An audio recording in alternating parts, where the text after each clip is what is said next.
दोस्तों आदाब अर्ज़ है, मैंने ये समत खान हिंदुवत से आपसे मुखातिब हूँ। देश में क्या चल रहा है कुछ समझ में नहीं आ रहा है। गरीबी, बेरोज़गारी, इन्फ्लेशन, कीमतों का बढ़ना, लॉ एंड ऑर्डर, इस पर कोई बात नहीं कर रहा। हाँ, एक दूसरे को गिरफ्तारियों की बात चल रही है। सीधे सीधे भाजपा ने पूरा का पूरा मोर्चा कांग्रेस के खिलाफ खोल रखा है। 2 दिन पहले कांग्रेस के दफ्तर में सोनिया गांधी के घर के बाहर, राहुल गांधी के घर के बाहर ज़बरदस्त पुलिस लगा दी गई थी। बस ये हो रहा था कि उन्हें गिरफ्तार कर लिया जाएगा। उसके बाद दूसरे दिन नेशनल हेराल्ड के सामने पुलिस लगा दी गई, जो बहादुर शाह जफर मार्ग पर उनका ऑफिस है, और यंग इंडिया के दफ्तर को सील कर दिया गया, जिसके खड़गे जो हैं मल्लिकार्जुन खड़गे चेयरमैन है, उनके अंडर में चलता है हिसाब किताब, कि वो कहा गया कि वो मिल नहीं रहे हैं, लिहाजा उनको दफ्तर सील कर दिया गया। उनको नोटिस उस वक्त दिया गया जब वो पार्लियामेंट में बहस में हिस्सा ले रहे थे, जो कि संसदीय जो प्रणाली है उससे बिल्कुल गलत है कि जब एक सांसद पार्लियामेंट में मौजूद है, वहाँ भाषण दे रहा है, तो उसका ये कहना कि वो मिल नहीं रहे हैं, ये बिल्कुल गलत बात है। लेकिन ईडी ने उनको नोटिस भेज दिया। वो आए, कई फाइलें चेक हुई, सील कर दिए गए दफ्तर। जो वहाँ राहुल गांधी ने बहुत खुले लफ्ज़ों में एक ललकार के तौर पर कह दिया है कि वो नहीं झुकेंगे, जो कुछ करना हो कर ले। आज कांग्रेस महंगाई विरोधी रैली कर रही है। कांग्रेस पूरी तरीके से बीजेपी के खिलाफ खड़ी हुई, और दूसरी कोई पार्टी बीजेपी के खिलाफ खड़ी हुई इस तरीके से मुखर दिखाई नहीं दे रही है। बाकी सब जाने क्यों डरे हुए हैं, पार्टी टूटने के डर से डरे हुए हैं, या उनके विधायक या एमएलए इस बात से डरे हुए हैं कि जेल में बंद कर दिए जाएंगे। शिवसेना के जेल में बंद किए जा रहे हैं, लेकिन वो भी डर नहीं रहे हैं। वो अपने अड़ंग है अपनी चीज़ पे, और सुप्रीम कोर्ट भी उनका साथ दे रहा है। जब उनके इलेक्शन सिंबल की बात आई, धनुष बाण की बात आई, जो उनका सिंबल था, तो उसके ऊपर चीफ जस्टिस ने कह दिया कि इसके ऊपर कोई इलेक्शन कमीशन से लेके कोई भी फैसला तब तक नहीं देगा जब तक ये फैसला कोर्ट में लंबित पड़ा हुआ है, इस तरीके से। लेकिन उसके बावजूद भी जो विपक्ष है, विपक्ष मतलब बीजेपी है, वो इस बात पे लगी हुई है कि किसी तरीके से और मुद्दे ना उठें, इसी पे लगे रहें। गोदी मीडिया का आप देखिए, अखबार आखिर तक देख लीजिए, शुरू से लेकर उसमें कहीं महंगाई और बेरोज़गारी और पब्लिक समस्याओं की कोई जिक्र नहीं होगा। सिर्फ और सिर्फ जिक्र होगा कि मोदी जी किस तरीके से राष्ट्र बोले मतलब विश्व गुरु बन रहे हैं, किस तरीके से देश आगे बढ़ रहा है, तमाम चीज़ें जो कि बिल्कुल एक झूठ के ऊपर मबनी होती साबित होती, इस तरीके से चल रहा है। अब ये देखिए कि सोनिया गांधी और राहुल गांधी, पूरे कांग्रेस के ऊपर इनका जो अटैक है, उससे कांग्रेस को फ़ायदा हो रहा है, ये नहीं समझ रहे हैं।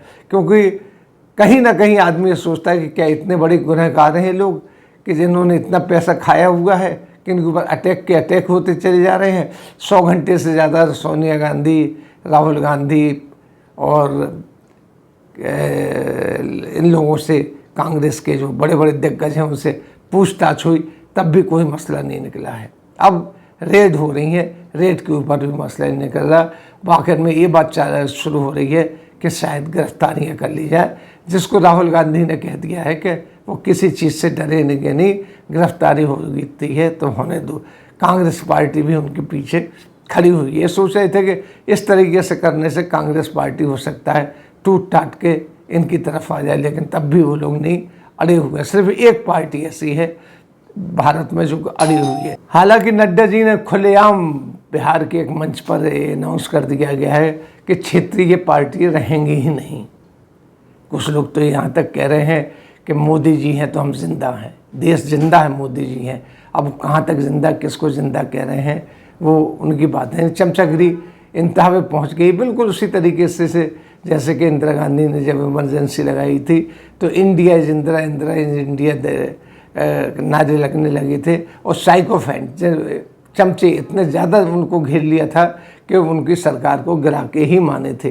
कुछ इस तरीके से भाजपा में भी हो रहा है। भाजपा में सिर्फ मोदीमय मोदीमय मोदीमय मोदी विश्वगुरु हो गए, मोदी जी कहेंगे तो जो चीन मान जाएगा, मोदी जी कहेंगे तो यूक्रेन की लड़ाई बंद हो जाएगी। तमाम चीज़ें मोदी जी के पूछे के बगैर कोई काम विश्व में हो ही नहीं रहा है। ऐसे बयान आते हैं कि फलानी जगह ये चीज़ हुई है, लेकिन जब तक मोदी जी नहीं बोलेंगे तब तक ये चीज़ नहीं होगी। विश्वगुरु उनको मान लिया गया है। क्यों माना गया है कुछ समझ में नहीं आ रहा है। देश पूरे विश्व में इतना ज़्यादा संकट नहीं है जितना ज़्यादा भारत में चल रहा है। लेकिन हम लोग अब बिल्कुल शुतुरमुर्ग की तरह रेत में अपनी गर्दन दबा के बैठे हुए हैं। जब आंधी आती है शुतुरमुर्ग क्या करता है, रेत में गर्दन दबा लेता है और ये सोचता है कि हम बच गए हैं, तूफान रेत का निकल जाएगा तो हम बचे रहेंगे। हालांकि वो नहीं बचेगा, सारे का सारा सिस्टम खराब हो जाएगा। आज ये देखिए कॉपी पेंसिल हर चीज़ के ऊपर, दूध दही खाने पीने की चीज़ों के ऊपर धड़ाधड़ रोज़ाना कोई ना कोई महंगाई बढ़ रही है। उस पर कोई जोर नहीं दिया जा रहा। सिर्फ इस बात पे कि राहुल गांधी, प्रियंका गांधी, सोनिया गांधी, इनको किस तरीके से नेहरू फैमिली को परेशान किया जाए। बात चली तिरंगा यात्रा की। तिरंगा यात्रा पे बात चलती है तो डीपी लगाने की बात आती। कांग्रेस ने फ़ौरन ही पंडित जवाहरलाल नेहरू के हाथ से तिरंगा झंडा लिए हुए डीपी लगा दी। लेकिन अभी तक आरएसएस उन्होंने अपनी डीपी नहीं बदली है।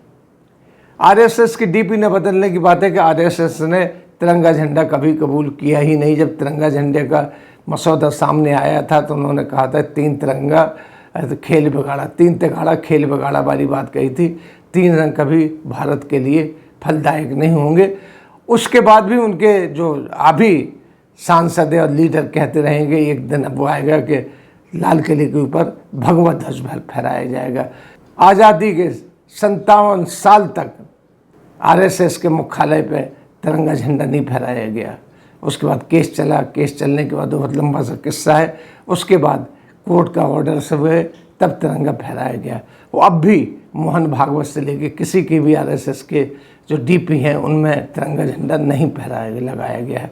हाँ, तिरंगा रैलियाँ निकल रही, आज से नहीं निकल रही हैं, इसके पहले भी तिरंगा रैलियाँ निकलती थी। ये एक शोशा है, कभी थाली बजाना, कभी सीटी बजाना, कभी ताली बजाना, इस तरीके से वो तिरंगा यात्राएं निकलती रही हैं। आज पहली बार नहीं निकल रही हैं इस तरीके से।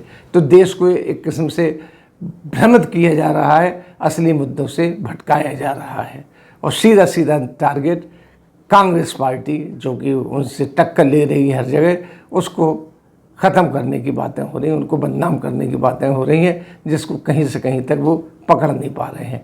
इसी के साथ हम आपसे लेते हैं विदा। अगले अंक में फिर हाजिर होंगे, तब तक के लिए दीजिए हमें इजाज़त।